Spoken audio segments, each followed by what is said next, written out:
आगे हम टॉपिक शुरू करते हैं। ठीक है, आज आगे का टॉपिक स्टार्ट करते हैं। आपका कहाँ तक हो गया था कल? कल आपका हो गया था कंप्यूटर और आपकी गाइडलाइन के हिसाब से आपका what is a computer and the basic computer gadgets, IT gadgets पूरे हो गए थे आपके। ठीक है, तो आईटी गजट्स के बाद आपका यह टॉपिक आता है। अच्छा, एक क्वेश्चन कई बार पूछा जाता है, वैसे ये आपके इसमें तो नहीं है, गाइडलाइंस में तो नहीं है, पर ये क्वेश्चन पूछा जाता है कई बार। ठीक है, तो मैं इस क्वेश्चन को आपको एक बार करवा जरूर देती हूँ। कैसे? क्या है कि कंप्यूटर के प्रकार क्या होते हैं? देखिए, types of computer, types of computer, types of computer क्या होता है?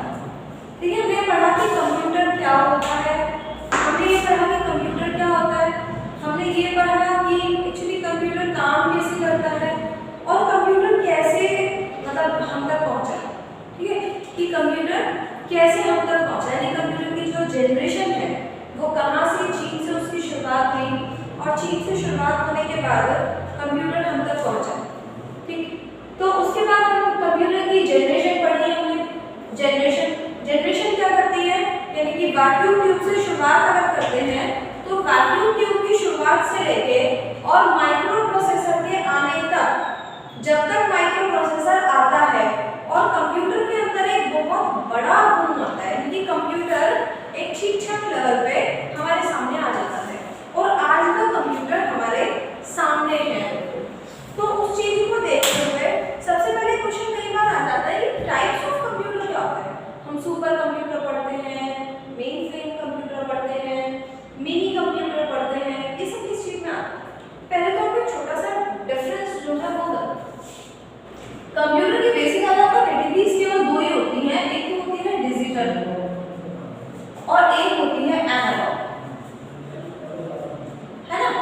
अगर मैं नॉर्मली अगर बात करूं, एक होता है आपका डिजिटल, एक होता है आपका एनालॉग। अब जो कंप्यूटर हम लोग आज की तारीख में यूज कर रहे हैं, यानी कि हम एक कंप्यूटर वर्ड जो इस्तेमाल करते हैं, जिसके लिए हम करते हैं, उनको हम डिजिटल कंप्यूटर कहते हैं। क्यों कहते हैं?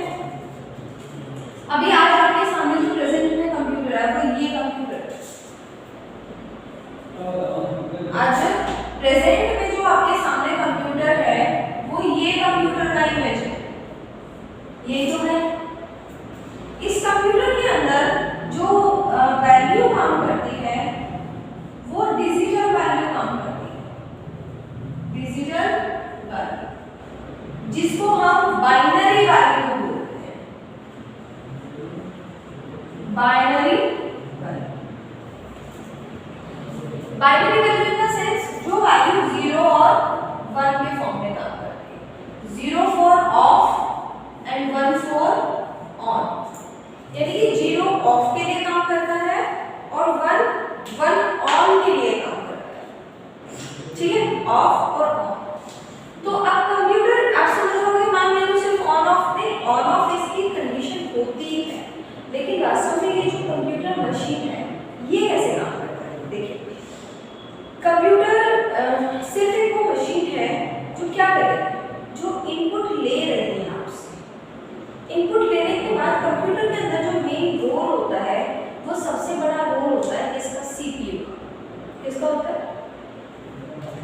सीपीयू का एक सबसे बड़ा रोल होता है कंप्यूटर के अंदर। और सीपीयू इंटरनली जो मशीन है वो मशीन अंदर मशीन लैंग्वेज पर काम करती है। कोई भी दो लोगों को अगर आपस में कम्युनिकेशन करना है ना, तो कम्युनिकेशन करने के लिए क्या होगा, दोनों के बीच का जो माध्यम है वो सेम होना चाहिए। और माध्यम सेम कैसे होगा? माध्यम जो है वो सेम कैसे होगा? कोई तो एक मीडियम लैंग्वेज होगी ना। जैसे अब मैं यूजर, मैं कंप्यूटर पर काम कर रही हूँ और मैं एक कंप्यूटर यूजर, सामने मेरे मशीन रखी हुई है और वो मशीन क्या है? वो मशीन कंप्यूटर। तो उस मशीन के और मेरे बीच में जो एक मीडिएटर का काम करेगा वो कौन करेगा? वो सीपीयू करेगा। कौन करेगा? सीपीयू करेगा। कैसे करेगा सीपीयू? देखिए, मैं कंप्यूटर से कोई भी अपना काम, बेसिकली हमने कंप्यूटर क्यों बनाया था? शुरुआत हमारी वहाँ से हुई थी कि हमें मैथमेटिकली कैलकुलेशन करवानी थी और हम लोग मैथमेटिकली मशीन बनाना शुरू कर दिया है। तो हम लोग अपने ऑर्डर्स दे रहे हैं ना कंप्यूटर को हम अपने ऑर्डर्स दे रहे हैं और उन ऑर्डर्स को हम क्या कर रहे हैं, फॉलो कर रहे हैं कि आप ये ऑर्डर लीजिए और काम कीजिए, उसके बाद हमें आउटपुट जनरेट कीजिए। तो कंप्यूटर करने के बाद हिंदी में बोलो कंप्यूटर को कि ये लो और ये कैलकुलेशन कर दो फटाफट, तो कंप्यूटर ये कैलकुलेशन कर देगा? नहीं करेगा ना। तो जब कंप्यूटर कैलकुलेशन नहीं कर सकता तो फिर क्या होगा, मुझे कंप्यूटर की लैंग्वेज में बात करनी पड़ेगी या फिर कंप्यूटर मेरी भाषा सीखे। अब कंप्यूटर के अंदर तो क्या है, लर्निंग पावर होती नहीं है, तो कंप्यूटर तो सीख नहीं सकता। जब कंप्यूटर नहीं सीख सकता तो कौन सीखेगा भाई? कंप्यूटर नहीं सीख सकता तो कौन सीखेगा कंप्यूटर के अंदर? इंसान को सीखना पड़ेगा ना। तो अभी लर्निंग पावर किसके अंदर है? लर्निंग पावर मेरे अंदर है। तो मैंने क्या किया, हमने कंप्यूटर के लिए एक लैंग्वेज जो कंप्यूटर की है डिसाइडेड को क्या है, मशीन लैंग्वेज है। और हमारी जो सी सी प्लस प्लस जावा ये बहुत सारी लैंग्वेज होती हैं, ये लैंग्वेज हमने सीखी। हम लोग इस लैंग्वेज में काम करते हैं और कंप्यूटर उनको क्या करता है, जब कंप्यूटर को कोई भी आंसर जनरेट करना होता है कंप्यूटर उनको ट्रांसलेट कर देता है। कंप्यूटर उनको ट्रांसलेट कर देता है और उसके बाद कंप्यूटर को समझ में आता है कि यूजर उससे क्या कराना चाहता है, यूजर उसको क्या कमांड देना चाहता है, क्या ऑर्डर देना चाहता है यूजर उसको। ठीक है ना, यूजर क्या करता है, यूजर उसको क्या ऑर्डर देना चाह रहा है, ये बात वो कब समझेगा, जब कंप्यूटर की मशीन लैंग्वेज जो है उसमें। तो ये मशीन लैंग्वेज है जिसको हम बाइनरी वैल्यू बोल रहे हैं। ये 010101 ये कौन सी है, ये मशीन भाषा है, मशीन भाषा। और मशीन भाषा को ही हम बाइनरी भाषा बोलते हैं, बाइनरी भाषा। इसी में कंप्यूटर समझता है बात को, इसके अलावा कंप्यूटर बात नहीं समझ पाता है। ठीक है, तो अब ये क्या है, ये बाइनरी भाषा बोल रहे हो, इसको मशीन लैंग्वेज बोल रहे हो, इसको डिजिटल वैल्यू बोल रहे हो। ठीक है, इसको आप कुछ भी बोलिए। तो ये डिजिटल वैल्यू पे कौन काम करता है, ये कंप्यूटर काम करता है। डिजिटल वैल्यू पे कंप्यूटर काम करता है, तो हम इस मशीन को क्या बोलेंगे, डिजिटल कंप्यूटर। कौन से कंप्यूटर, अभी इसमें आपकी बहुत सारी कैटेगरीज आ जाती है। ठीक है, इन डिजिटल कंप्यूटर में कौन कौन सी कैटेगरी आती है आपकी, सुपर कंप्यूटर सब जानते हैं, माइक्रो कंप्यूटर सब जानते हैं, मिनी कंप्यूटर,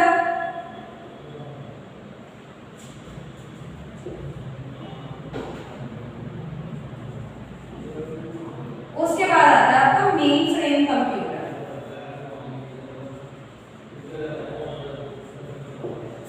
क्या आता है, मेन फ्रेम कंप्यूटर।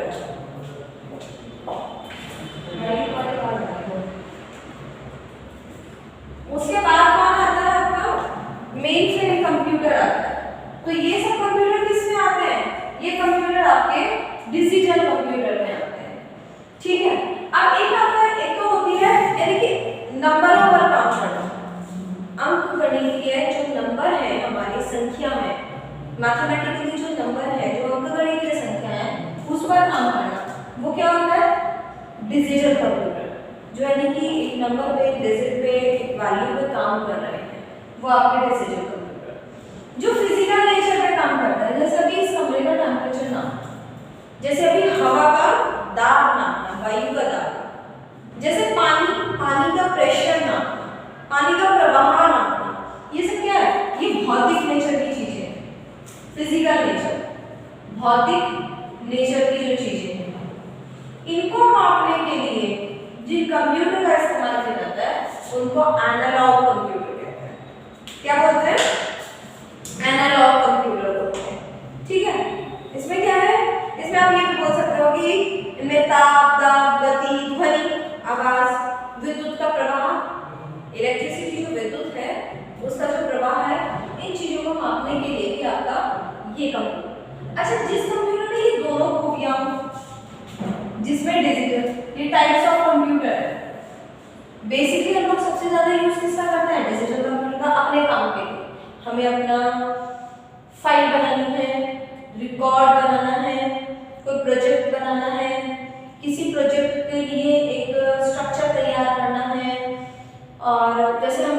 लैंग्वेज बनाना चाहते हैं, कोई लैंग्वेज में कोई सॉफ्टवेयर बनाना चाहते हैं, कोडिंग करेंगे, तो हम डिजिट्स और नंबर बाइनरी और वैल्यूज पर काम करेंगे। वो क्या है? वो हमारा डिजिटल कंप्यूटर है। कौन सा है? Digital computer. जो फिजिकल नेचर पे काम करता है वो एनालॉग कंप्यूटर, जिसमें दोनों की खूबियां हो, यानी कि डिजिटल प्लस एनालॉग, उसको बोलते हैं। तीसरा होता है हाइब्रिड कंप्यूटर। यहाँ पे तीसरी कैटेगरी है ये वाली हाइब्रिड कंप्यूटर। समझ में आएगा? यानी कंप्यूटर क्या है? कंप्यूटर तीन प्रकार के होते हैं। कौन से? पहला डिजिटल, दूसरा एनालॉग, तीसरा हाइब्रिड कंप्यूटर। डिजिटल कंप्यूटर कौन सा होता है? जो डिस्क्रीट वैल्यू पर, बाइनरी भाषा पर, मशीन भाषा पर एक अंकगणितीय नंबरों पर, संख्याओं पर, डिजिट्स पर काम करता है। That is a digital computer. Digital computer में हमारे ये सब कंप्यूटर्स आते हैं, जैसे सुपर कंप्यूटर, माइक्रो कंप्यूटर, जैसे mini computer, main frame computer, ये सब आते हैं डिजिटल कंप्यूटर। एनालॉग कंप्यूटर जो फिजिकल नेचर पर, यानी कि भौतिक नेचर पर काम करता है, एक भौतिक नेचर वाली वैल्यूज पर काम करता है, उसको बोलते हैं एनालॉग कंप्यूटर। ठीक है? जिसमें दोनों की प्रॉपर्टीज शामिल हो, यानी कि डिजिटल वैल्यू पे भी काम करता हो, एनालॉग फिजिकल वैल्यू पे भी काम करता हो, दोनों की प्रॉपर्टीज रखने वाला जो सिस्टम है वो हाइब्रिड कंप्यूटर। क्लियर? चलो अब अगला टॉपिक, हम लोग ये टॉपिक बचा हुआ था, इसे हमने सबसे पहले ये कवर किया। अगला टॉपिक कहता है कि basics of hardware and software. Guideline के हिसाब से अगर चला जाए तो आगे का टॉपिक है आपका basics of hardware and software. चलिए अब ध्यान से इसको समझो। कंप्यूटर तो समझ गया कहाँ से आया, कैसे आया, कंप्यूटर कितनी जनरेशन पार करके हम तक पहुंचे ये भी समझ गया, कितने रूप में आया ये भी समझ गया, लेकिन वास्तव में कंप्यूटर किस चीज से मिला हुआ वो समझना।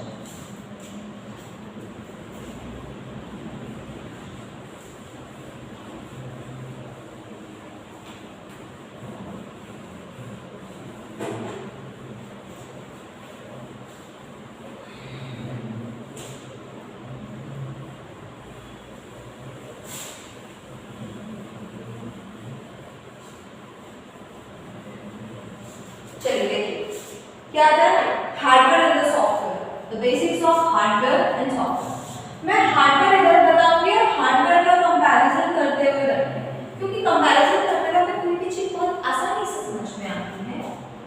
Software, correct? देखिए अच्छा एक बात बताइए, आप बहुत सारी मशीन आपने देखी, कंप्यूटर भी देखा है, मोबाइल फोन भी देखा है, एटीएम मशीन भी देखी है, और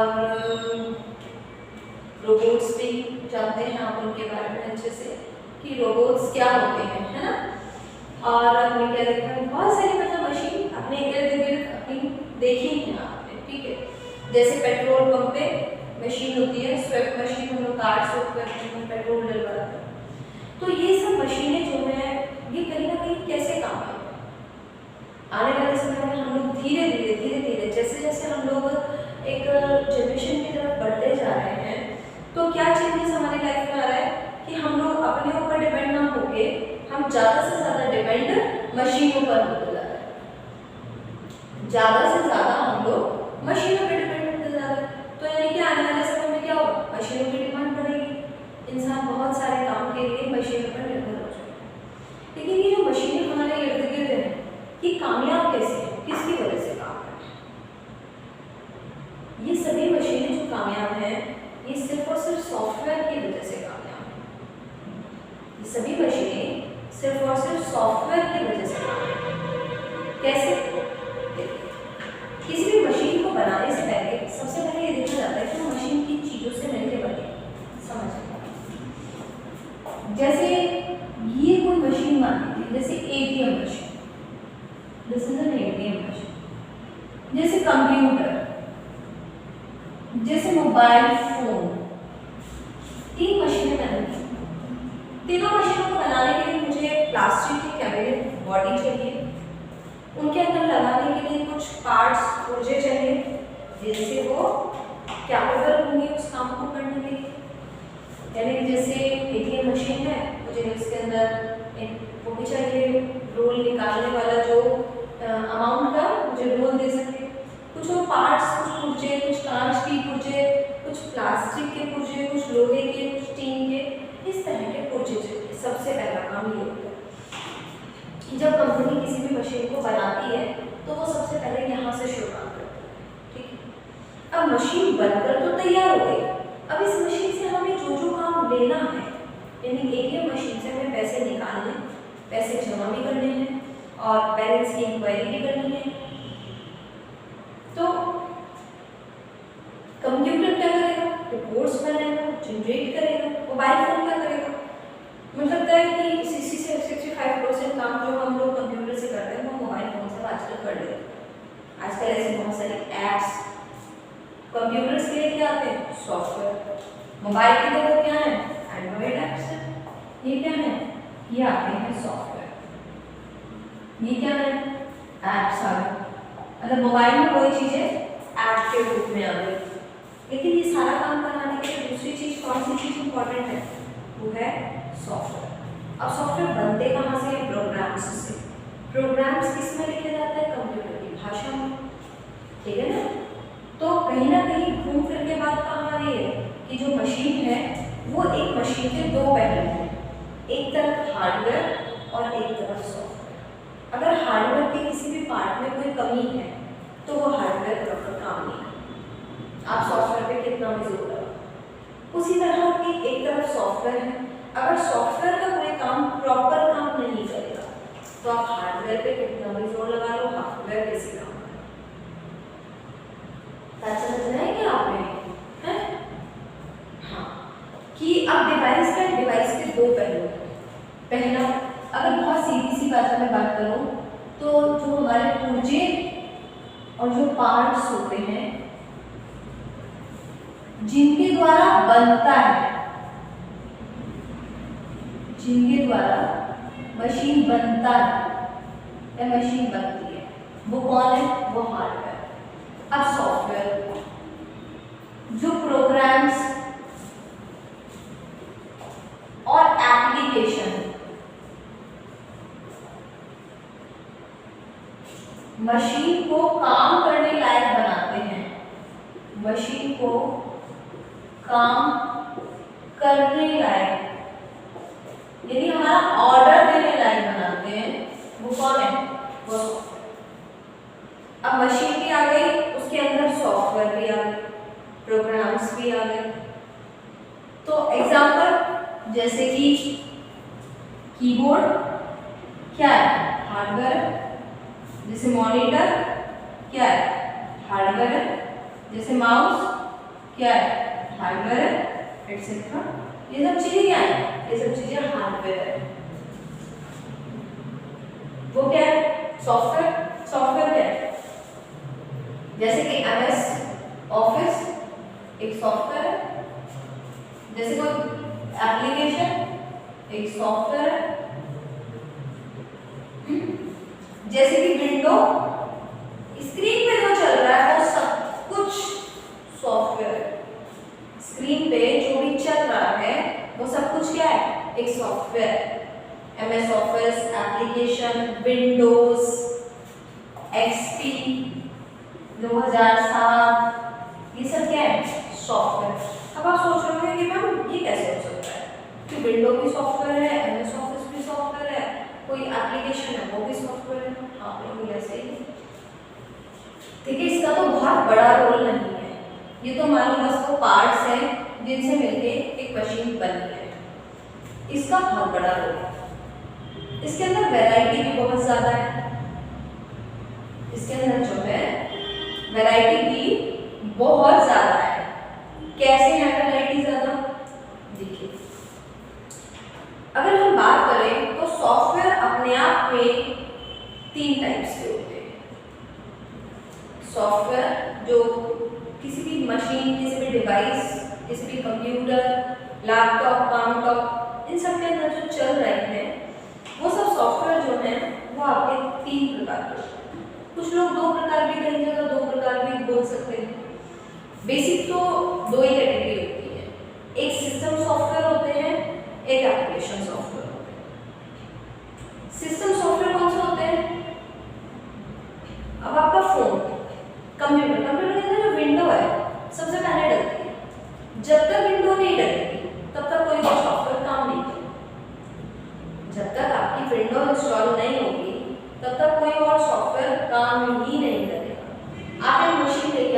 कंप्यूटर लेके आओ और लाने के बाद उसके अंदर सबसे पहले क्या डलेगा, विंडो। फिर विंडो के ऊपर यानी विंडो इंस्टॉलेशन होने के बाद एक बेस तैयार करेगा। अब उस बेस पे आप कोई भी सॉफ्टवेयर इंस्टॉल कर लो, वही इंस्टॉल हो जाएगा आराम से, ठीक है। अभी आप उस पे कोई भी सॉफ्टवेयर इंस्टॉल कर लो अपनी मर्जी से, कोई दिक्कत नहीं, ठीक। कैसे, पहले कंप्यूटर लिया, उसमें विंडो एक्सपी इंस्टॉल किया। अभी आप एक बार बताइए, जैसे माइक्रोसॉफ्ट ऑफिस 2007 विंडो में विंडो नहीं है कंप्यूटर में, डायरेक्टली इंस्टॉल कर लोगे? डायरेक्टली इंस्टॉल कर लेंगे क्या? नहीं कर सकते ना। क्यों? क्योंकि जो बेस है वो क्या है, वो विंडो है। यानी इस कंप्यूटर को चलाने का, मशीन को ऑपरेट करने का काम कौन कर रही है? मशीन को ऑपरेट जो सॉफ्टवेयर कर रहा है वो विंडो है। मशीन में मेमोरी कितनी होनी चाहिए, मेमोरी कब रिलीज होनी चाहिए, फाइल कहाँ सेव होनी चाहिए, प्रोसेस कब चलानी है, कब रोकनी है, कब शटडाउन होगा, शटडाउन होने के बाद फाइलें कहाँ जाके लोड होगी, फाइलें कहाँ से पहले उठाई जाएंगी। तो ये सारा कॉम्बिनेशन कौन मैच करेगा? ये सारा कॉम्बिनेशन आपकी विंडो मैच करेगा। ये सारा कॉम्बिनेशन कौन मैच करेगा? ये सारा कॉम्बिनेशन आपका विंडो मैच करेगा।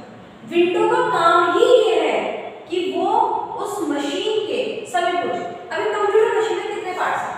मॉनिटर है, कीबोर्ड है, माउस है, फिर सीपीयू है। सीपीयू के अंदर भी कितने सारे पार्ट्स हैं? मदरबोर्ड है, मदरबोर्ड में भी कितने सारे हैं? हार्ड डिस्क है, कूलिंग फैन है ना? उसके बाद रैम है, उसके बाद प्रोसेसर है। इन सब के बीच में जो तालमेल बैठाना है और वो तालमेल बैठा के उस मशीन को ऑपरेट करना है कि ये मशीन चले। एप्लीकेशन सॉफ्टवेयर कुछ नहीं है। एप्लीकेशन सॉफ्टवेयर तो मतलब सिर्फ इसलिए है कि आप जो अपना काम करना चाहते हैं वो आपको एक ऐसा एनवायरनमेंट, अभी मेरे पास ये पेपर है, ये पेपर, मुझे एक लेटर लिखना है, मैं फटाफट से लेटर लिख दूंगी, मुझे कोई तैयारी तो नहीं करनी पड़ेगी। लेकिन ये पेज A4 साइज का वाइट पेज मुझे चाहिए। तो A4 साइज का वाइट पेज अगर मैं पेन से लिख रही हूँ, कोई मैनुअली लिख रही हूँ, मशीन के अंदर अगर ये लेटर लिखना है तो A4 साइज का पेज तो हमें मिलना चाहिए ना। तो एप्लीकेशन सॉफ्टवेयर तो सिर्फ वो सॉफ्टवेयर है, ये सोच लो, जो आपको अपना काम करने के लिए, जब आपको प्लेन पेपर चाहिए तो A4 साइज का पेज प्रोवाइड कर रहा है इलेक्ट्रॉनिकली, ठीक है। और कीबोर्ड आपको ये पेन प्रोवाइड कर रहा है, आप इससे लिखते हो, कीबोर्ड से आप टाइप करते हो और वो A4 साइज के पेज पे लिखा जाता है।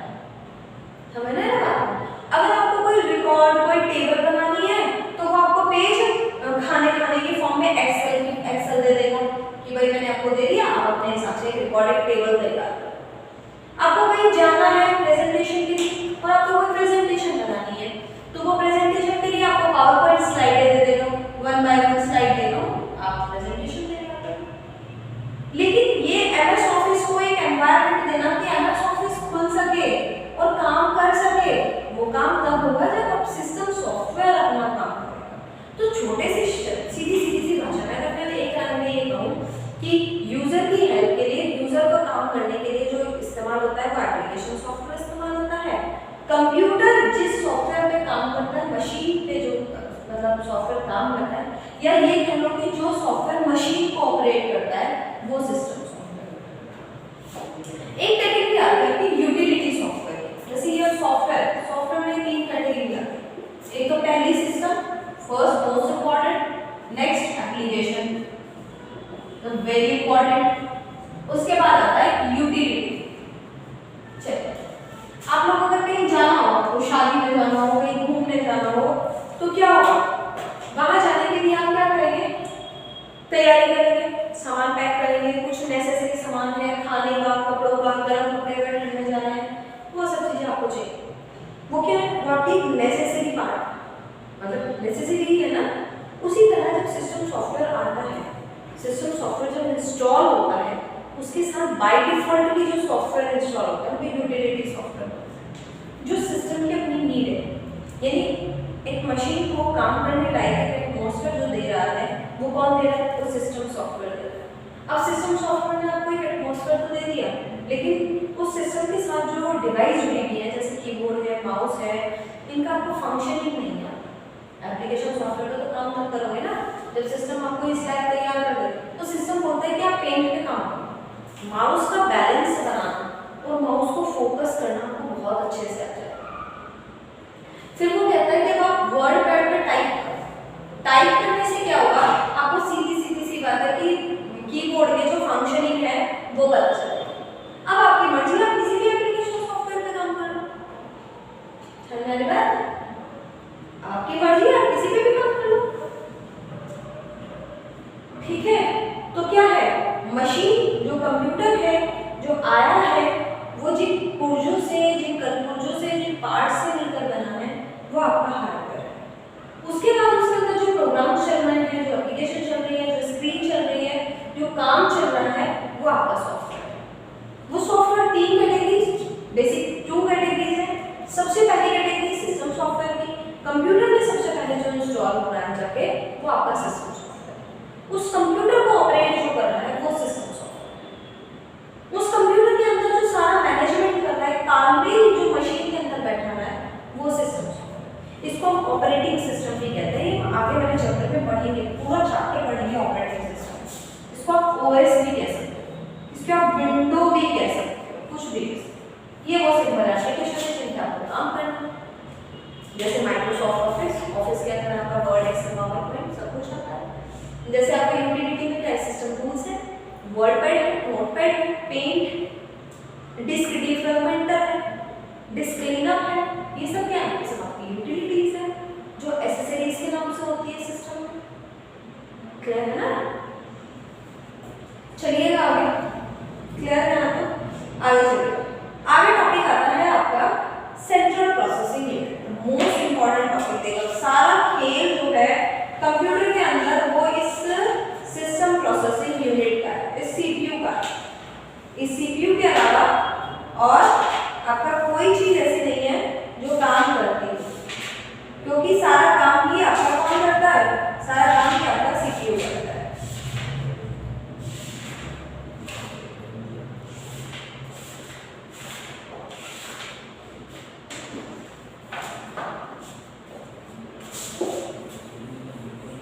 क्योंकि मैं बिल्कुल टॉपिक वाइज कवर करते हुए चलूंगी बच्चों।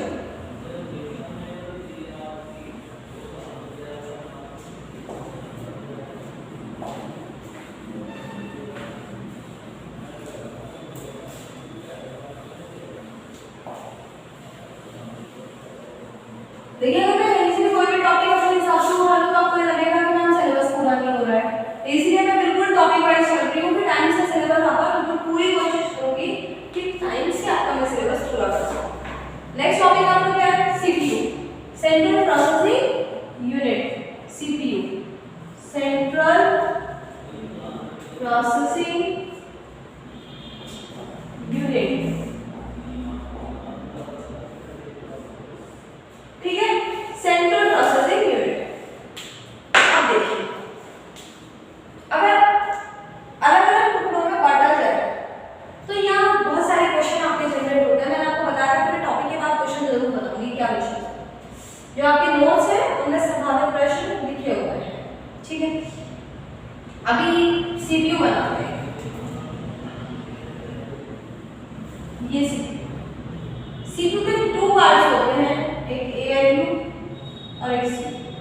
इनका full form arithmetic logic unit, arithmetic logical unit, ये है कंट्रोल यूनिट।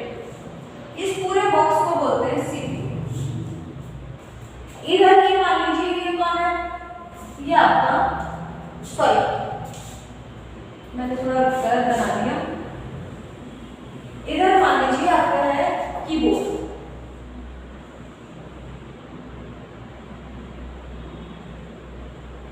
बहुत तसल्ली से समझिएगा बिल्कुल कॉन्सेप्ट, ठीक है।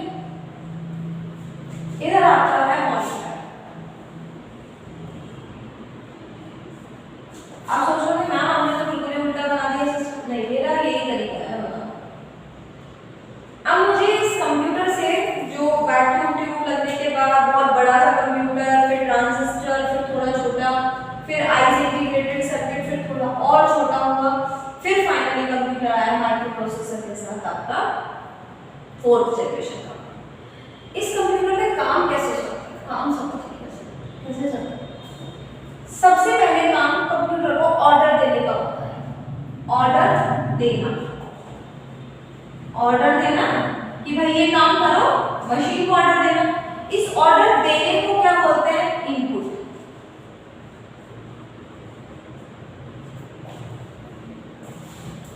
मशीन जब कोई चीज, कोई कमांड लेती है, उस लेने को इनपुट कहती है। जब यूजर कोई काम दे रहा है, मशीन ले रही है और यूजर दे रहा है, तो उस कमांड को क्या कहते हैं, उस कमांड को इनपुट बोलते हैं। और इस इनपुट के लिए कौन बनाया गया, ऑर्डर देने के लिए कीबोर्ड। कौन बनाया गया, कीबोर्ड। ये कीबोर्ड जैसे ही इनपुट देगा, ऑर्डर देगा, इस कीबोर्ड के जरिए कीबोर्ड का इंटरनल ट्रांसलेटर उन सब चीजों को कन्वर्ट करेगा मशीन भाषा में। कंप्यूटर को तो कोई भाषा समझ नहीं आती, हम लोग बहुत सारी भाषा जानते हैं, सी, सी प्लस प्लस, जावा, हिंदी भी जानते हैं, हिंदी, इंग्लिश, पंजाबी, ये इन सब भाषाओं से जान। ये सिर्फ एक ही भाषा समझता है, वो समझता है मशीन भाषा। तो हम क्या करते हैं, हमें हर जगह ट्रांसलेटर लगाने पड़ते हैं, हर जगह ट्रांसलेटर। यानी कि अगर मैं भी चाइनीज बोलने लगूं तो मुझे ट्रांसलेटर लगाना पड़ेगा जो इंग्लिश में या हिंदी में ट्रांसलेट करके आपको बता, ठीक। तो ये कीबोर्ड क्या काम करेगा, कीबोर्ड ने इनपुट लिया, ट्रांसलेट कर किसको दे दिया, सीपीयू को।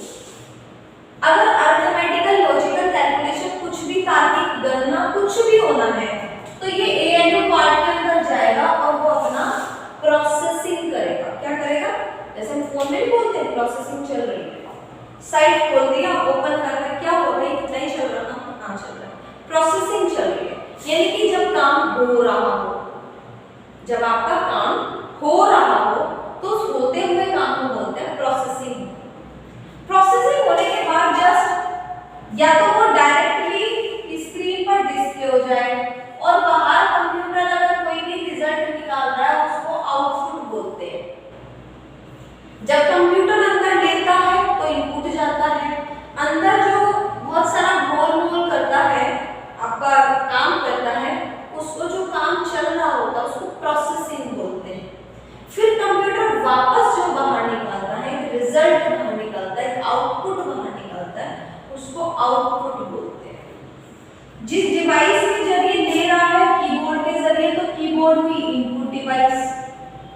जो काम कर रही है किसका, प्रोसेसिंग का, तो वो हुआ प्रोसेसर, क्योंकि वो प्रोसेसिंग करता है इसलिए प्रोसेसर होता है सीपीयू में। और सीपीयू को आप शॉर्टकट लैंग्वेज में प्रोसेसर बोल दो तो कोई बुराई नहीं है, क्योंकि प्रोसेसिंग ही करता है।